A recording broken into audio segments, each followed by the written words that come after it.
Welcome to The Founder's Mind. This is your host, Adam Muchler. On today's episode, I have Daniel Pink, New York Times bestselling author and TED Talk speaker, whose latest book, When, is a deep dive on how we could better leverage the rhythm of our day to optimize our performance. Daniel explores elements of how people interact and how we work by leveraging experience and applicable research to write books that have a habit of shifting a given paradigm. His books fall under the business category, but a brief or intensive read through any of them, and you'll find nuggets you can bring into many areas of your life. Thanks for joining me on The Founder's Mind, Daniel. Of course. Thanks for having me. Absolutely. I'm going to tell you something. I was online doing some reading about you and the work that you've done, and I've read a lot of your books. And the thing that actually caught my mind the most was your Fast Company article from 1997, Free Agent Nation. Yeah. And I found myself reading it and feeling like it was so relevant in 2018, and it was 21 years ago. Yeah, might have been a little ahead of the voters on that one. A little bit ahead, but I mean, I don't know. I just found that fascinating. I mean, I was reading through it, and at the very, very end, there's you sort of end on this question that someone asked, well, when do you think you'll kind of go back to your traditional job? And the question you said is, would you go back? And I can't imagine why. Yeah. So, 21 years later, here I am. Exactly. And that was, as you read it, that's kind of what was coming to my mind. I'd love to hear a little bit about, I think, a quick Google search will tell listeners who you are. If they don't already know who you are, you've been writing on a lot of subjects for a long time. But one of the things that I was curious about is, how did you get into writing, and how did you get started with thinking, I'm going to start publishing these books and start exploring these ideas in the business world? What was sort of the beginning sort of leap into that content? Yeah, it wasn't so much of a leap as much as it was a blind, staggering drift. So I when I was in college, I majored in linguistics. I graduated from college, worked a little bit afterwards, went to law school, didn't like law school, had a pretty tortuous path through law school, finally graduated from law school and decided, and at the time I was keenly interested in politics, so I started working in politics in a completely unplanned way, became a political speechwriter. And then as I was doing that, I realized that I didn't want to spend the rest of my life in politics. And one thing I did notice is that probably from the time I went to college, the time I was, a grown-up, married, working, I was always writing on the side. I was writing magazine articles, newspaper articles, and things like that. But I never thought that's like what I would do for a living, or just sort of like almost like a hobby. It's like kind of what I did on the side. And eventually, after 10 years of doing that on the side, I said, maybe this is what I should be doing for reals. And so way back then, I quit my job. Again, it's not a leap into the unknown, because my wife didn't quit her job. She kept her job. She kept her salary. She kept her health insurance. Sure. And I said, maybe I can try to write my own stuff, because that's really, I felt like it took me about, I don't know, like 10 or 12 years to figure out that's what I wanted to do, which is sort of pathetic. Wait, are you marking that from when you graduated law school, or? No, I'm marking it really from the time I was in college to the time somewhere in my college years, all the way to the point in 1997 when I decided to quit my job and go out on my own. Anyway, it was a long and meandering path, and basically came with the idea like, maybe what I do is I'm a writer, and that's what I do, and let me give it a whirl. And if it doesn't work out, I'll just go back and get a real job. Real job, quote unquote. I really appreciate the distinction, saying it wasn't a leap, and I think saying that it was a blind stumble or something like that, but also talking about, your wife having a job and not leaving her work, and sort of that being a big part of you being able to make that move, we can say. Absolutely. And I talk about that a lot actually in my life. When people I think people make assessments, especially with social media and how people show up, that, they're much further along in their journey. And I always tell people I wouldn't be able to do what I'm doing, if my wife Erica wasn't, employed full time, had health insurance and all sorts of things. I wouldn't be able to start building my business, because it would have been a much different story. Sure, absolutely. That's exactly right. And having a good partner is really essential in life, but also in work. So I lucked out on that front. Yeah. Well, I think I lucked out as well. One of the things that I've noticed with your writing and with the books, and actually one of the reasons why I think they resonate with me so well, and I saw you speak at Startup Grind DC the other day, and one of the things that you said was you mentioned writing about these topics sort of in layman's terms, and they feel very accessible to me. What's your perspective or process when you're looking at these big bodies of research, or when you're sort of entering into, let's say with When, what you want to write about? How do you disseminate and distill some of these headier, sort of more research-driven areas into something that people find engaging? I think I'm not sure. I think it's a matter of being able. I think it's a matter of being able to master the material and really understand it. And I find that a lot of times people whose explanations are overly complex. When people offer explanations and things that are overly complex, I think there are two reasons for that. One of them could be that they're not seeing the world from the perspective of the people to whom they're explaining things. And the second one is that they actually don't fully understand it themselves. And so I feel like the first step would be, let me make sure I fully understand it myself. If I can fully understand it myself, then I think I can, and then if I do that, and then I start thinking about things from the other person's perspective, I think you end up being able to explain it reasonably clearly. But I mean, as with all writing, you never get it right the first time. And so you just hone and hone and hone and hone and hone and hone and hone and hone and hone. Yeah. You've written a handful of books already. What are some of the things that you've taken away from, To Sell Is Human or Drive or, with When, in going through the process of understanding the content or understanding the field that you're writing about? What are some of the biggest lessons that you've been pulling out from your writings? In terms of how I do in sort of the process, like what it takes to do that? Yeah, I think the process is great. And then also maybe like just some things that you're pulling into your life. And we could talk about When, because I know that's your newest book. Okay, great. So on the process, I mean, one of the things that you have to, one of the things is that it takes time, like many things in life, and you have to be willing to put in the time. So you have to be willing to, let's say I have an academic paper that I have to look at.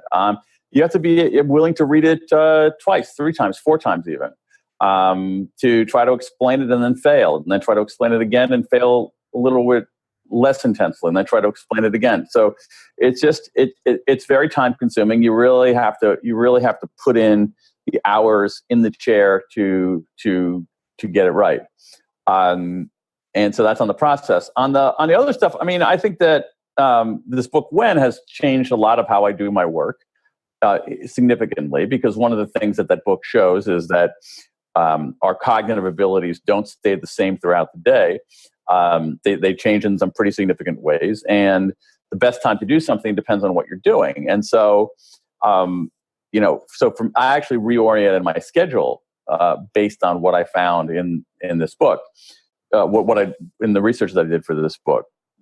So, for instance, one of the things that we know is that there are basically 3 big stages of the day: a peak, a trough, and a recovery. Most of us go through in that order. I do. I'm not a night owl. Night owls are much more complicated. They really are on a number of different levels. Is that really research-backed or personal? Totally research-backed, because I'm not a night owl. Okay. Night owl. So what you have is so I'm someone who in early in the day is when I'm at my peak, and what that means is that I'm at my most vigilant. Vigilance means I'm able to bat away distractions. So that makes it the ideal time for writing. Because the great enemy of writing is distraction. When people write, the entire universe is conspiring to try to distract them and stop them from writing. And so I want to be writing at my moment of least distractibility, and that for me is early in the day. And so, what I did in response to this research is, on writing days, today unfortunately is not a writing day for me, but on writing days, I'll come into my office here. My house is over there. It's a garage behind my house. I come into my office, at 8:30 or so, and I'll give myself a word count, say 800 words, and I won't do anything else until I hit that word count. I won't even we talked before about the do not disturb function on the phone. I don't even bring my phone in the office. I leave my phone back in the house so I'm not distracted. I don't turn on my email. I don't do anything else until I've hit that word count. And again, as I was saying before, if you just put your butt in the chair every day and do your word count, eventually the pages pile up. If I sat around waiting if I came in and said, "Oh, I'm not going to start writing until I'm inspired," I would have never written a book. And as time goes on, I think I've gotten a little bit better at the process of it. And when I think really took it to the next level, because I was very intentional, very deliberate about when I did things. So I did my analytic heads down writing early in the day, during the trough, which for almost all of us is the early afternoon to mid afternoon. That's when I tried to do a lot of my administrative stuff.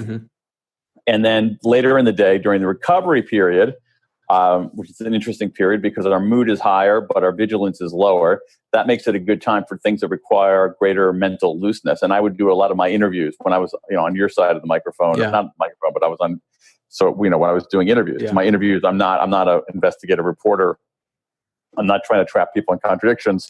My interviews are, hey, what happened here? What do you think about this? What about this? And so when really helped me reorganize my daily schedule.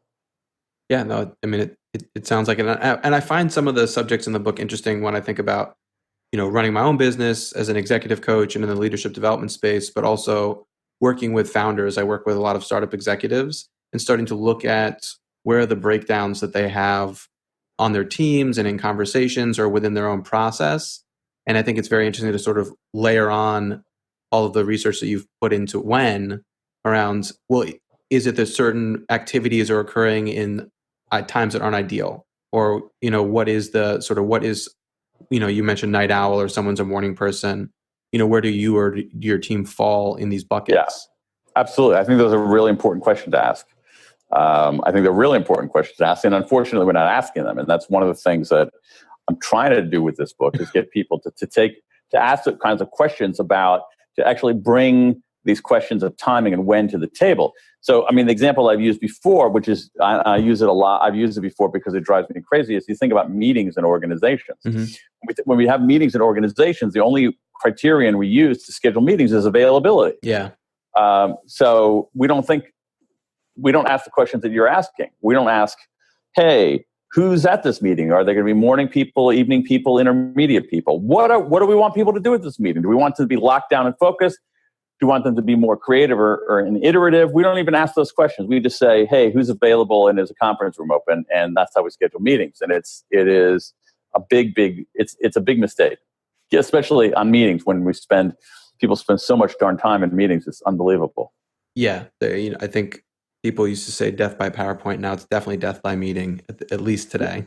Well, now it's death by and conference calls are just the latest bane. The thing I don't like about conference calls is that you miss all of the cues that you'd otherwise have in a meeting. So I feel like I think people spend 10% of every conference call talking over each other because they don't have the proper cues to know when it's their turn to talk because you can't see anybody. Yeah. And invariably, if you have 10 people on a conference call, which is to my mind 10 too many, 1 out of 10 or 2 out of 10 are going to misdial the number or not have the proper code. And anyway, it's just. How do you find, and I don't know how much you've done this yet with when I know you've spent some time writing the book and the book's been out for about 4 or 5 months now. Do you bring it into organizations? If so, how do you bring this kind of work to teams? Well, I mean, I don't know if I bring it, but I offer it up to people. Like my goal for a book is to have someone read the book, think it's pretty interesting, and then tell her colleague, or maybe have an in-company book club. So I hear a lot from groups of people inside of companies who say, hey, we have our informal or formal book club and we're reading this book and 6 of us are talking about it or 7 of us are talking about it. And I think that's the way to, I think that's the way to do it. I have, I don't have any kind of systematic training program or anything like that. my view is that what is that if you put ideas and practical advice out there, smart people will take what they need and do things with it that I probably couldn't have imagined. Sure. Yeah. There was, I feel like I was watching a video, or the RSA animated video that came out a while ago for our previous book. You probably want to do something interesting. Let me just get out of your way. Right. Exactly. This notion of giving someone enough and then making space. Yeah. And I like, and so I think that's the way. I think that's the way it. I think that's the way it generally works. Like if you have a book that has a lot of ideas in it, different things are going to speak to different people, and different takeaways are going to be meaningful to different people. And so you offer up that menu of ideas and takeaways, and let people have at it. Yeah. How do you land on the subject of the book that you're focusing on at the time? So, When and To Sell Is Human and Drive, all pretty big books, obviously, get well disseminated in the business world. What pulls you to a subject? Well, I mean, the main criterion is am I interested in it? Am I curious about it? That matters more than anything else. Writing a book is really hard. It's a giant pain. And so if you're not really deeply interested in what you're working on, it's even more miserable than usual. And so I try to do that. I mean, there are people out there who essentially write the same book over and over and over again. And I decided when I decided that if I caught myself doing that, I would quit. If I ever had the inclination to do that, I would quit the business before doing that. So I just look for things that I find inherently interesting, because if I find them interesting and useful in my own life, I think other people will too. I think it's important to extrapolate from. Sometimes, it's a tough question in life. Like, when do you extrapolate from your own experience, and when do you not? But I think in this case, if I feel like if I'm interested in something, other people will likely be interested in it. Yeah. And so that's how I do it. But I actually stress test the ideas a lot. I mean, I start out with a long list of ideas. I will pluck a few of the, I'll run them past people and see how people respond to them. Just get some feedback on those ideas. A long list of ideas, at least half of them will be terrible, and that's okay. And then I'll take the ones that are less terrible and maybe develop it into a one-pager and show people that, get some feedback on that, and hear what they have to say. And then, but I won't even start on a book until I've written a 30 or 40-page proposal that lays out what the book is, who's going to read it, why it's different from anything else that's out there.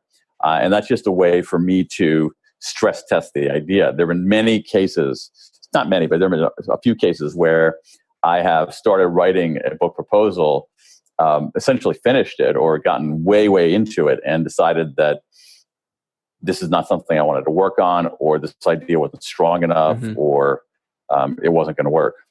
But I'd much rather understand that I'd much rather understand that something isn't going to work at the proposal stage rather than 6 months before a book is due. Yeah, that would be a pretty tough situation to find yourself in. Yes, indeed. I think that falls pretty succinctly in the sort of category of fail fast, fail often in the startup space. Get through certain ideas quickly and iterate so you can get to the thing that you need to. Right. I mean, it is. I mean, a book proposal is in some ways a prototype. And so rather than commit all your time and resources to building a product for real, it's much better to do a few prototypes, get feedback on those, iterate and reiterate, and see whether there's a there. But I think that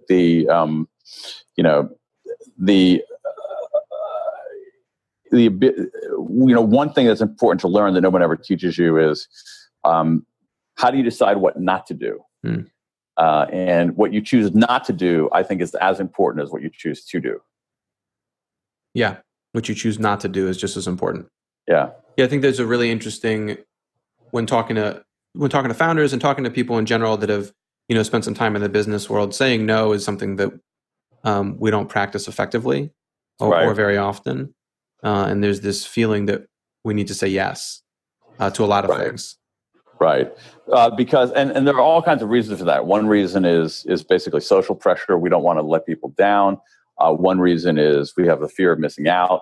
But the ability to say no is really important, and it's going to change. Different parts of your life and different parts of your, your. There's certainly different parts of your working life and different parts of your personal life. There's certain times in life when you want to say yes. You want to say yes to everything. Mm-hmm. But the other times, though, I think sort of as you mature, as you get a little bit older, as you get a little bit more experience, where the secret really is, it really is saying no. And so I've gotten a lot better at saying no. I say no to almost everything. And there's a good heuristic by Derek Sivers, who says, founder of CD Baby, who says his decision-making method is, if it's not a hell yes, it's a no. I think that's a pretty good one. I like that. While you were saying I say no to almost everything, what came to my mind is, and I was just curious, how did I get you to say yes? I don't know, because I think I met you more than once, and you went to Northwestern, so I figured, what the hell? There we go. I love it. I felt like those were the things going for me. Just keep on showing up. I'm a big believer in showing up. Yeah, you mentioned that actually at Startup Grind DC, and it's something that I think about with my own work, and I really admired about what you shared, was this idea of just showing up and working hard. And I forget where sort of what part of your trajectory you picked that up in life, but coming to that realization. Absolutely. I mean, again, we talked a little bit earlier about, inspiration and all that stuff. And I just think it's bullshit largely. I just don't think that's how the world works. And I think it's actually quite self-indulgent on people's part if they say, "Oh, I'm going to sit around and I'm going to wait to get inspired. I need some inspiration." My experience as a writer for a long time, and I think the experience of other people who are writers or creators or builders or anything, is that you can't wait around for inspiration. You get to work. You put your butt in the seat and you get to work. And some days, not every day, not most days, if you put your butt in the chair and do your work, inspiration will find you. Yeah. I think that the Angela Duckworth's book Grit kind of comes to mind, where it's just putting in the time and that idea of perseverance and resilience that you work through and acquiring those hours of experience that get you to where you want to be. Exactly. What's a piece of advice that you've received in your journey as a writer that's really stood out to you? One of the best pieces was from an editor where I was struggling with a piece and I couldn't figure out what was wrong with it. And he said, he asked me a question. What's the promise you're making to the reader? What's the promise you're making to the reader? And that really threw me because I never thought about writing in that way. Mm-hmm. And I think there's something, I think it's a good way. I don't think it's the only way or the best way necessarily, but it's a good way to figure out any kind of offering, which is like, okay, what's the promise you're making to the reader? What's the promise you're making to the customer? Mm-hmm. I mean, if I think about my book or any of the books, I'm asking for a lot. I'm saying spend $25 and 9 hours of your life. Those $25 are better spent on this than on something else. Those 9 hours are better spent reading this book than they are spent talking to your spouse or going for a run or having a beer or watching a Netflix show or whatever. And so I have to say, I have to deliver. I feel like I have to deliver on that promise. Mm-hmm. I have to say, I can tell you, this is the highest and best use of your time.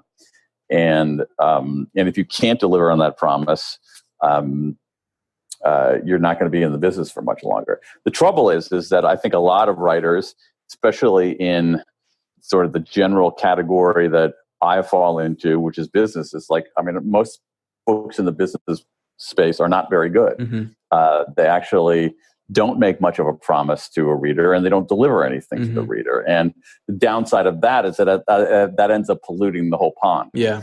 And so if someone has someone writes a crappy book and a reader is burned by it, then that hurts the people, the many people out there who are doing good work. Yeah. Because the readers might not pick up the good stuff because they've been burned by the bad stuff. Yeah. the top 5 ways to get to $1 million fast, and someone reads it and it's just a crock of shit. Right, and there's a lot of thin gruel out there in the world, and it's and it ends up being. I mean, the upside is that one could stand out if one offers quality. The downside is that there's so much bad stuff out there that I think the people who are delivering good stuff sometimes get tainted. Yeah, no, I actually find that with coaching, talking to people and introducing the idea of being a coach.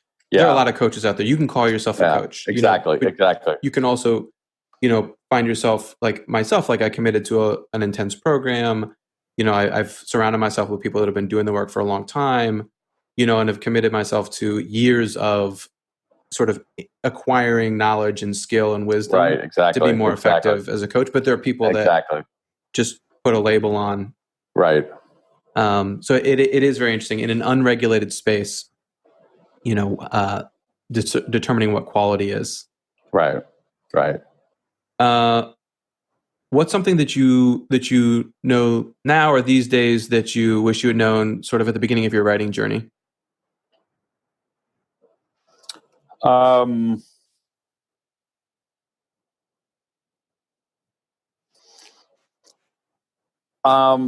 a good question. I'm not sure. I mean, I think one thing would be related to what we were talking about before is that how easy it is to write something and how difficult it is to write something good. Mm-hmm. I think that a lot of folks don't necessarily. I would have thought that writing a book was really hard. Writing a bad book is actually pretty easy. Writing a good book is extraordinarily hard, harder than I would have imagined. So that's one thing. And again, I think I came to it gradually, what we were talking about earlier, which is just the importance of showing up and doing the work and showing up the next day and showing up the next day and showing up the next day and showing up the next day. That a lot of writing is just, really just as much, just, putting your butt in the seat. Yeah. And caring more than anything else, and sticking with it and and playing the long game too. That really resonates with me. Sometimes people ask, so the podcast is actually relatively new. I launched officially in June, and a lot of people will ask, what's my goal? What do I want to have happen? And my default response is, I want to get to 52 episodes and see where I am. Okay, that's good. And see what's going on. Get released episodes weekly, continue to talk to interesting people, continue to find, names that I've wanted to be in touch with, and just see where I am at 52 episodes.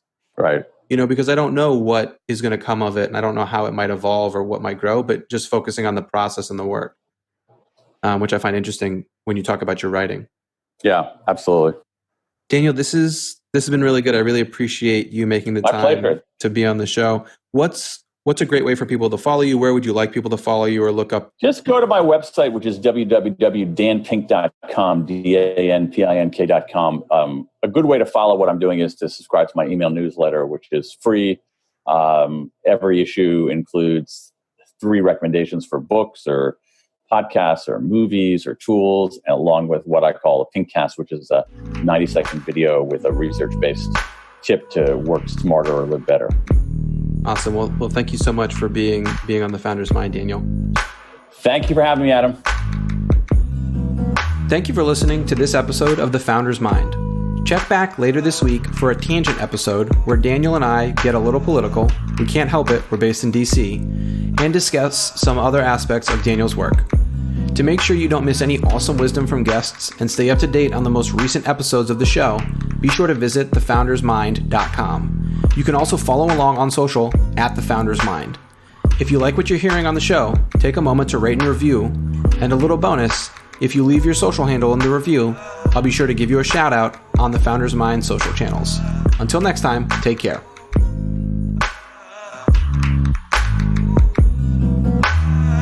In a world going through all of this insanity and try to bring new ideas, make them a reality. Illuminate in the thoughts, make it a priority to implement what you learn. What you get is what you be. In a world full of noise, hard to find that clarity to try to lead subtly, never full of vanity, and try to change something small or try to change humanity. Power forward through the dark, founder's mind is what you see.